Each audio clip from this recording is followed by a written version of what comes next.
Okay, the next question we're going to look at here is involving the profit function, and we're asked for the break-even points and the maximum profit. So what do we have? Given that profit function there, minus 2q squared plus 7q plus 3, number 1, find the break-even points. Okay, so what does break-even points mean again? They're when the break-even points are the points where the profit is 0. So I need to find out when is the profit, which is 2q squared plus 7q plus 3. I want to ask, when is that profit equal to 0? Now, how do I solve an equation like that? I have a q squared and a q and a number. What kind of an equation is that? A quadratic. And I can use the minus b formula to solve that. Now again, I want to get the most use out of the calculator. Any sum I have to do, I'm just going to let the calculator do it, and I'm barely even going to think about doing any sums in my head.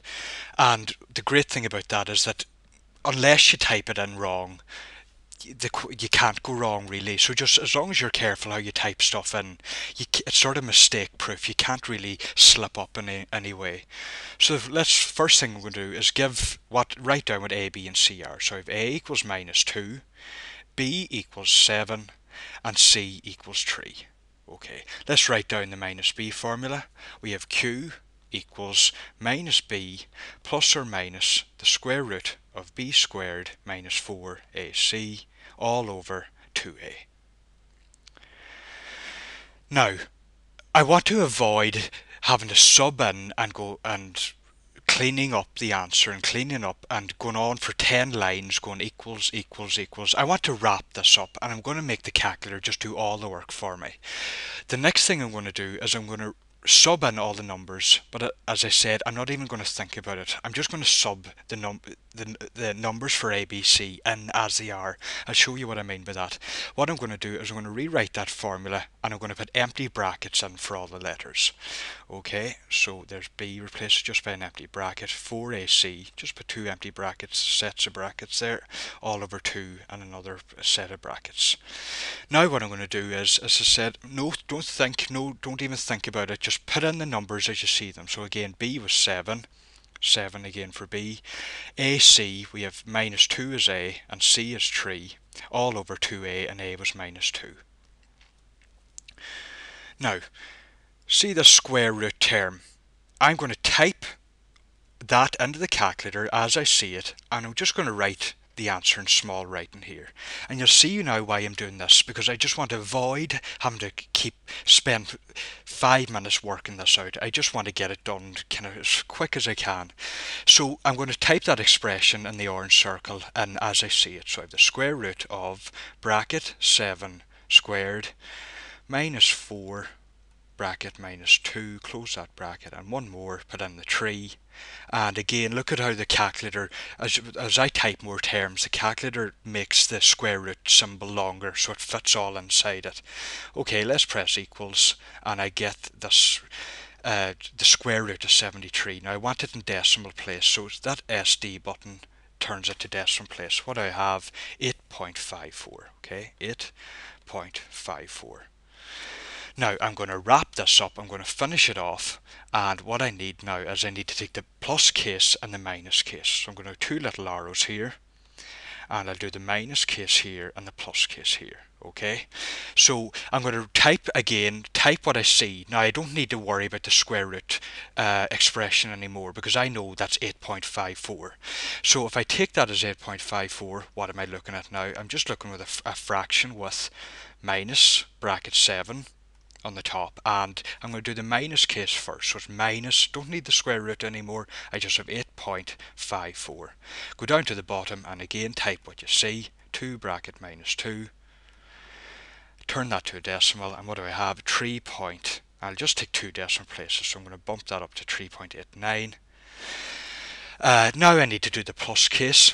So to go back and edit the formula you just typed in, press over, and then you can move about the formula whatever way you want. I'm going to go up the top line and over, change that minus to a plus, press delete.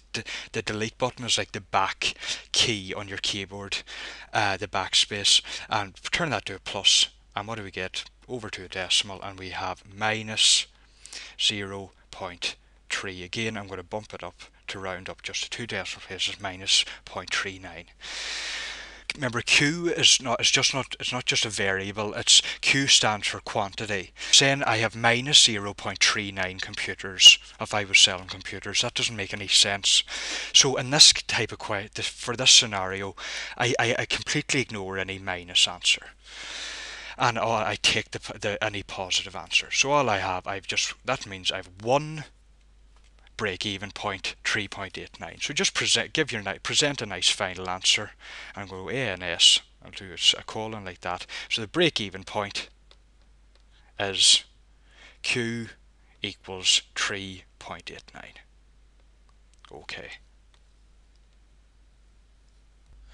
Now, before we just continue with this question, I'm going to revisit this quadratic equation again, and I'm going to give you the ultimately quickest way to do the minus b formula. Now, it looks like I'm making such a big deal over nothing, but a lot of people waste so much time in an exam, working out this minus b formula when it's nothing. You know what I mean?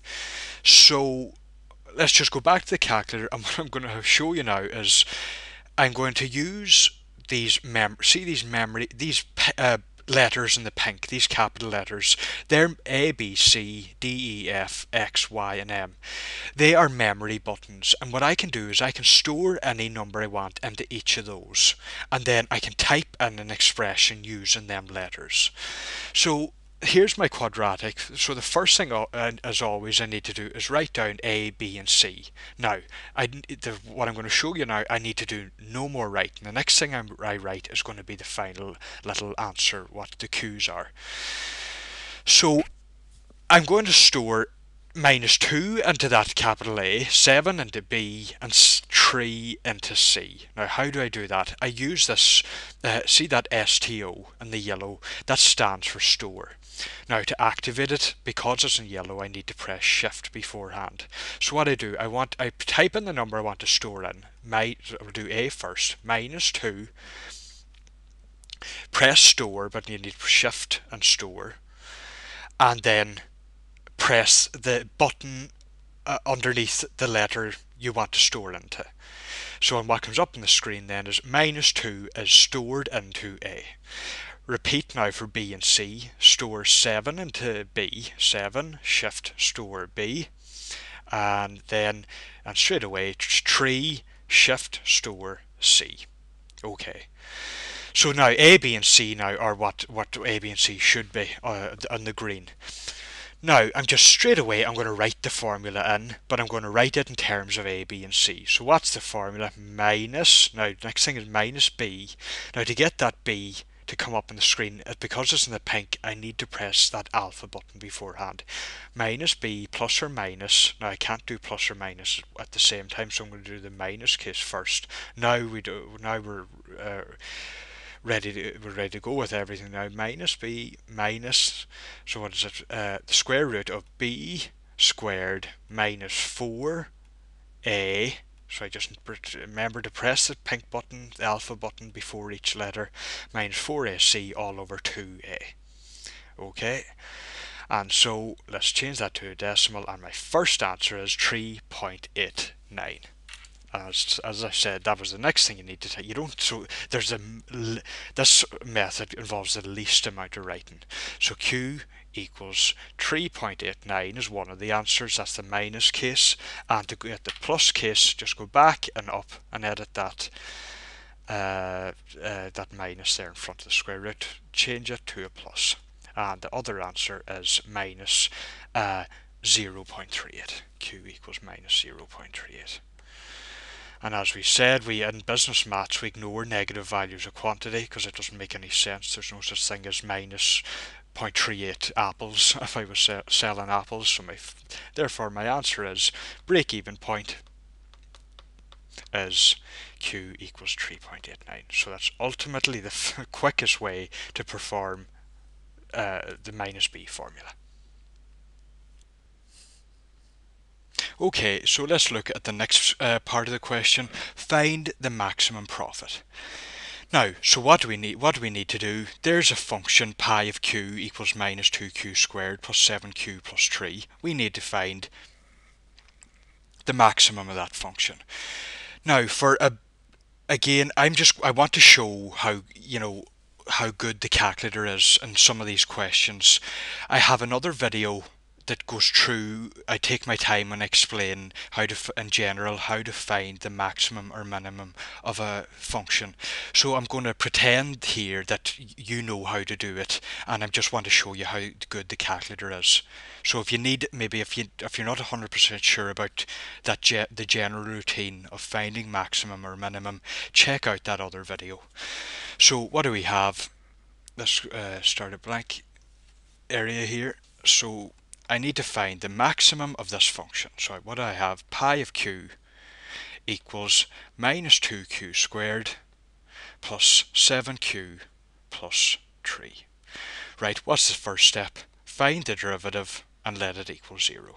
So the derivative is minus 4q plus 7. And let that equal to 0 and solve for that there. Okay, so I've just one q on its own, and everything else is just sort of a number. So I can solve that directly. I don't need, there's no q squared there. I don't need to use the minus b formula. I can just solve it by getting q on its own and everybody else to the other side. So this is a plus 7 here. So to take that over the other side, look at how it's been added on that side. So when I take it across here, I must subtract it. So what do I have then? I have minus 4q equals minus 7. Now, what am I left with? I have q, but it's been multiplied. I don't have minus 4 plus q. I have minus 4 sort of stuck to q. So the minus 4 has been multiplied here. So when I take it across the other side, I divide it. Now I divide the minus 4, right? So there's no change in sign there. If it's been multiplied on one side, when you take it the other, you do the opposite, you divide by it. So what does that mean? I'm left with q equals minus 7 was on the other side originally. Now I'm dividing by minus 4, so no sign change here. Now if you're stuck and you're not 100% sure what happens them two signs, or will it go to plus, or what happens? Don't worry about it, just let the calculator do it. So I'm going to type in a fraction here, press the fraction button, minus 7 on the top, go down to the bottom, minus 4, and sort of let the calculator deal with it itself. And change it to a decimal, and I have 1.75. So again, you don't need to worry too much about some signs here. The calculator should be able to manage it. Now, so what does that mean? That means this is called a stationary point, and what we have is that either a max or a minimum, either a max or min, there's either a max or min at 1.75. Okay, now I need to figure out which is which, and the next step is to get the second derivative. So we have pi dash dash q equals, let's see what we have. So to get pi dash dash, I need to differentiate pi dash. What will happen if I differentiate that? It's minus 4q plus 7. What will happen? All I'll be left with is the minus 4 if I differentiate that. Okay, minus 4. And one of the final steps is you sub each of the stationary points into the second derivative to check if it's a max or a minimum that happens there. So I'm going to sub in 1.75 here. Now you'll say, but sure, there's no q. There's no q that I can sub in a number for here in that expression. Yeah, there isn't.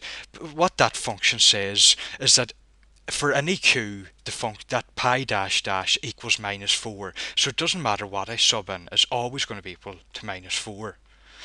And so what I have now is that the second derivative is negative, and if you remember, the saying you need for yourself is negative max, positive min. So that means what I have now is that there is a max at 1.75. Now this is where you need to be careful, because all that says is there is a maximum at, and I'll just make it clear as day, because there is a max at q equal to 1.75. That doesn't mean the maximum is. So go back up again. So there's the function pi of q, and the maximum happens at when q equals 1.75. So to drive it home, to get the actual maximum, I need to sub in 1.75 into that there, okay? And that'll tell me what the maximum is. Now, another tip I'm going to give you here, when you're subbing in a number into an expression like that there, a great thing to use is this, is the answer button. You see, so I'll just put if I go 5 equals, so what that means, I just pressed 5 equals, so my latest answer is 5. So what does the answer button do? If I go answer plus 2, it takes the latest answer, and all it does, it takes the latest answer and it adds 2 to it. So I know I should, in my head, should get 7. Do I? Yeah. So we're going to use that in a funny kind of way. I'm going to type this expression in. That there, and I'm going to, anywhere I see the letter Q, I'm going to use the answer button.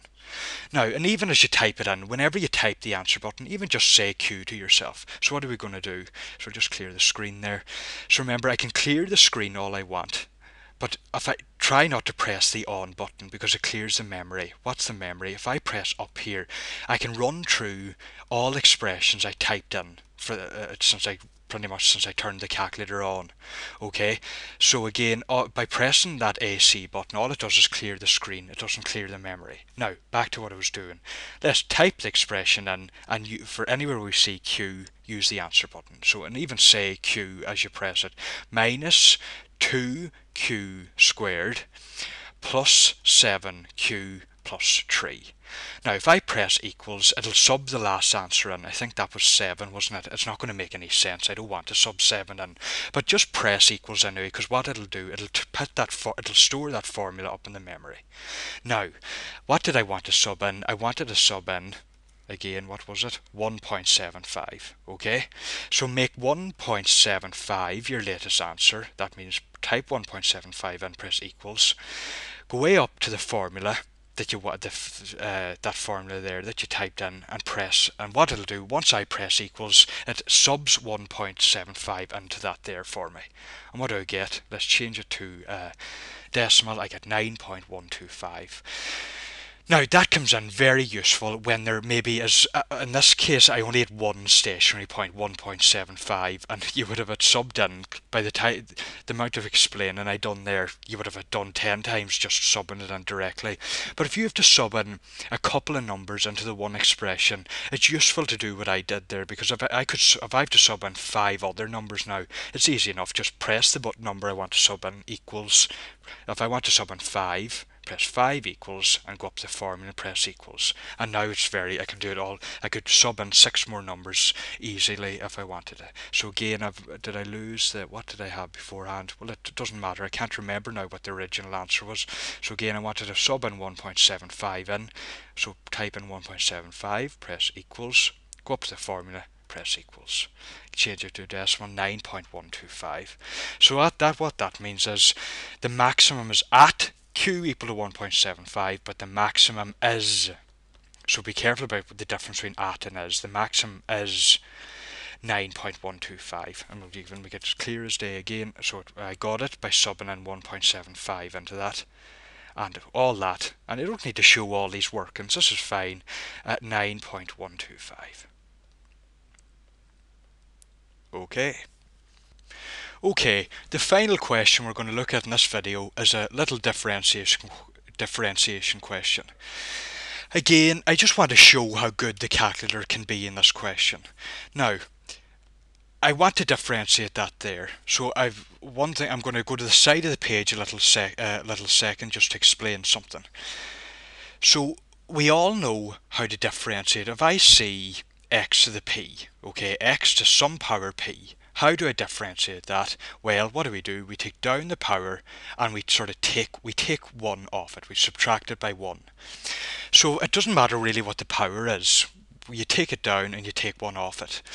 But what happens when we're asked to differentiate something like the square root of x, or 1 over x cubed, x up to 3?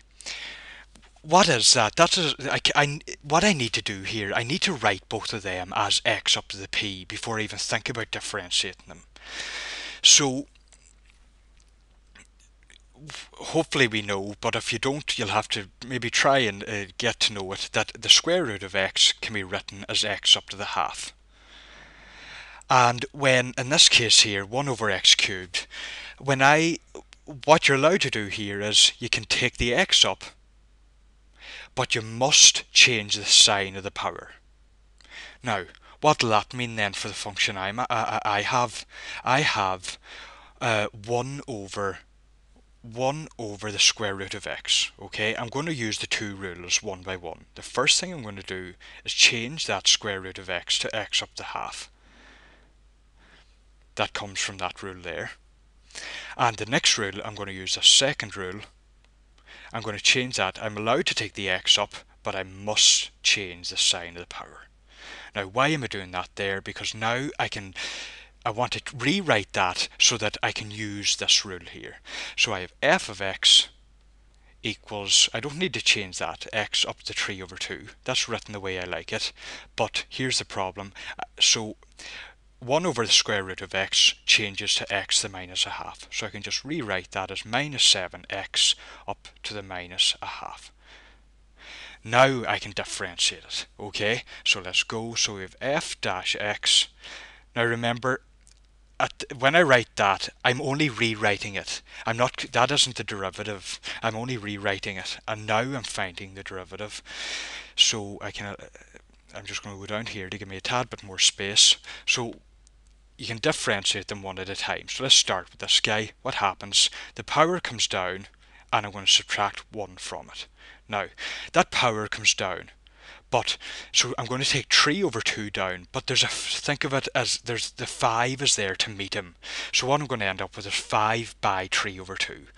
So just don't worry about if you're not 100% confident with fractions, just type that in the calculator. 5 by fraction 3, go down to the bottom 2. What do I get? 15 over 2. That's fine. Write it in. Okay, now x up to the, so what happens, the power, remember as we said, we take 1 off it. Again, if you're not 100% confident with adding or subtracting fractions, just let the calculator deal with it. So I have a fraction 3 over 2, and then get out of the bottom, you were at the bottom there, to get out of, press over and press minus 1, and what do I get? A half. And that's fine. So as I said, let the calculator, you don't have to be confident in adding or subtracting fractions, the calculator will do it for me. Now on to the next term. So the power is minus half. I want to take it down, but think of it as the minus 7 is there to meet him. Okay, so I'm going to have minus 7 by minus a half. Again, just type it in the calculator. Minus 7, and type it in as you're saying it. Minus 7 times minus a half.